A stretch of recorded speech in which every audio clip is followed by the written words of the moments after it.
Hello again, friends. We're back with another request, and it's Hans Christian Andersen. I know what you were thinking, but this was not a request by H.W. Hi, H.W. I think the reason may be that no one dies in this story. For Mr. Andersen, this is practically a happy story. Unbelievable, I hear you say? Join me now as we read The Emperor's New Clothes. Many years ago there was an emperor so exceedingly fond of new clothes that he spent all his money on being well dressed. He cared nothing about reviewing his soldiers, going to the theater, or going for a ride in his carriage, except to show off his new clothes. He had a coat for every hour of the day, and instead of saying, as one might, about any other ruler, the kings in council, here they always said, the emperor's in his dressing room. I think I've seen this closet. What do you think? In the great city where he lived, life was always gay. Every day, many strangers came to town, and among them, one day, came two swindlers. They let it be known they were weavers, and they said they could weave the most magnificent fabrics imaginable. Not only were their colors and patterns uncommonly fine, but clothes made of this cloth had a wonderful way of becoming invisible to anyone who was unfit for his office or who was unusually stupid. So, everyone then. Those would be just the clothes for me, thought the emperor. If I wore them, I would be able to discover which of my men in my empire are unfit for their posts, and I could tell the wise men from the fools. Yes, I certainly must get some of the stuff woven for me right away. I think we have already been able to tell the wise men from the fools in this story. He paid the two swindlers a large sum of money to start work at once. They set up two looms and pretended to weave, though there was nothing on the looms. All the finest silk and the purest old thread which they demanded went into their traveling bags, while they worked the empty looms far into the night. I'd like to know how those weavers are getting on with the cloth, the emperor thought. But he felt slightly uncomfortable when he remembered that those who were unfit for their positions would not be able to see the fabric. It could have been that he doubted himself. Yet he thought he'd rather send someone else to see how things were going.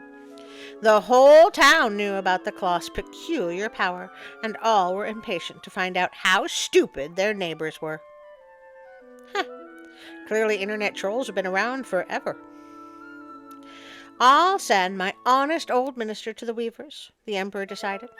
He'll be the best one to tell me how the material looks, for he's a sensible old man, and no one does his duty better. So the honest old minister went to the room where the two swindlers were working away at their empty looms. Heaven help me, he thought as his eyes flew wide open. I can't see anything at all. But he did not say so. Well, so much for honest. Both the swindlers begged him to be so kind as to come near to approve the excellent pattern, the beautiful colors. They pointed to the empty looms, and the poor old minister stared as hard as he dared. He couldn't see anything, because there was nothing to see. Heaven have mercy, he thought. Can it be that I'm a fool? I'd have never guessed it, and not a soul must know. Am I unfit to be minister? It would never do to let on that I can't see the cloth. Don't hesitate to tell us what you think of it, said one of the weavers. Oh, it's beautiful. It's enchanting. The old minister peered through his spectacles. Such a pattern! What colors! I'll be sure to tell the emperor how delighted I am with it. Congratulations, you are now a fool. We're pleased to hear that, the swindler said. They proceeded to name all the colors and to explain the intricate pattern. The old minister paid the closest attention so that he could tell it all to the emperor, and so he did. The swindlers at once asked for more money, more silk, and gold thread to get on with the weaving. But it all went into their pockets. Not a thread went into the looms, though they worked at their weaving as hard as ever. The emperor presently sent another trustworthy official to see how the work progressed and how soon it would be ready. The same thing happened to him that had happened to the minister. He looked and he looked, but as there was nothing to see in the looms, he couldn't see anything. "Isn't it a beautiful piece of goods?" the swindler asked him as they displayed and described their imaginary pattern. "Why, no, I'm not stupid," the man thought. "So it must be that I'm unworthy of my good office. That's strange. I mustn't let anyone find out, though." So he praised the material he did not see. He declared he was delighted with the beautiful colors and the exquisite pattern. To the emperor he said, "It held me spellbound." Welcome fool number 2. All the town was talking of this splendid cloth, and the emperor wanted to see it for himself while it was still in the looms. Attended by a band of chosen men, among whom were his 2 old trusted officials, the ones who had been to the weavers, he set out to see the 2 swindlers. He found them weaving with might and main, but without a thread in their looms. "Magnificent," said the 2 officials already duped. "Just look, your majesty. What colors! What a design!" They pointed to the empty loom, each supposing that the others could see the stuff. "What's this?" thought the emperor. "I can't see anything. This is terrible. Am I a fool? Am I unfit to be the emperor? Yes and yes. What a thing to happen to me of all people!" "Oh, it's very pretty," he said. "It has my highest approval." And he nodded approbation at the empty loom. Nothing could make him say that he couldn't see anything. His whole retinue stared, and no one saw more than another. But they all joined the emperor in exclaiming, "Oh, it's very pretty!" And they advised him to wear clothes made of this wonderful cloth, especially for the great procession he was soon to lead. "Magnificent! Excellent! Unsurpassed!" were bandied from mouth to mouth, and everyone did his best to seem well pleased. The emperor... Quite a view! And a little breezy, too. That's definitely going to be something to remember. No one ever saw a parade like it! Thank goodness. Nobody ever saw anything like it again. Also, thank goodness.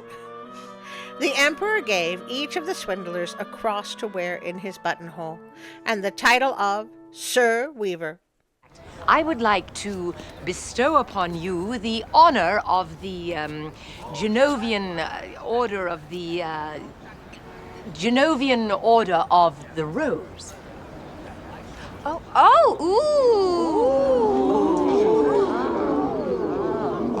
Won't you please kneel? Before the procession, the swindlers sat up all night and burned more than 6 candles to show how busy they were finishing the emperor's new clothes. They pretended to take the cloth off the loom. They made cuts in the air with huge scissors, and at last they said, "Now the emperor's new clothes are ready for him." Then the emperor himself came with his noblest noblemen, and the swindlers each raised an arm as if they were holding something. They said, "These are the trousers, here's the coat, and this is the mantle," naming each garment. All of them are as light as a spider web. One would almost think he had nothing on, but that's what makes them so fine. You know, I actually have a shirt that is soft and light like that, and honestly, see-through. Exactly, all the noblemen agreed, though they could see nothing, for there was nothing to see. "If your imperial majesty will condescend to take your clothes off," said the swindlers, "we will help you on with your new clothes here in front of the long mirror." Look over there, there's a canoe! The emperor undressed, and the swindlers pretended to put his new clothes on him, one garment after another. They took him around the waist and seemed to be fastening something. That was his train, as the Emperor turned round and round before the looking-glass. "How well your Majesty's new clothes look! Aren't they becoming?" he heard on all sides. "That pattern, so perfect! Those colors, so subtle! It is a magnificent outfit." A good question here would have been, what would you call this color exactly? Then the Minister of Public Processions announced, "Your Majesty's canopy is waiting outside." "Well, I'm supposed to be ready," the Emperor said, and turned for one last look in the mirror. "It is a remarkable fit, isn't it?" "Yeah, it fits like there's nothing there at all, ha ha ha." He seemed to regard his costume with the greatest interest. The noblemen who were to carry his train stooped low and reached for the floor as if they were picking up his mantle. Then they pretended to lift and hold it high. They didn't dare admit they had nothing to hold. So off went the Emperor in procession under his splendid canopy. Everyone in the streets and everyone in the windows said, "Oh, how fine are the Emperor's new clothes! Don't they fit him to perfection? And see his long train!" So that's what they're calling it these days. Nobody would confess that he couldn't see anything, for he would prove him either unfit for his position or a fool. Or, a whole town of fools. I think I may have visited there once. No costume the Emperor had worn before was ever such a complete success. "But he hasn't got anything on," a little child said. "Did you ever hear such prattle?" said the father. And one person whispered to another what the child had said. "He hasn't anything on." "A child says he hasn't anything on."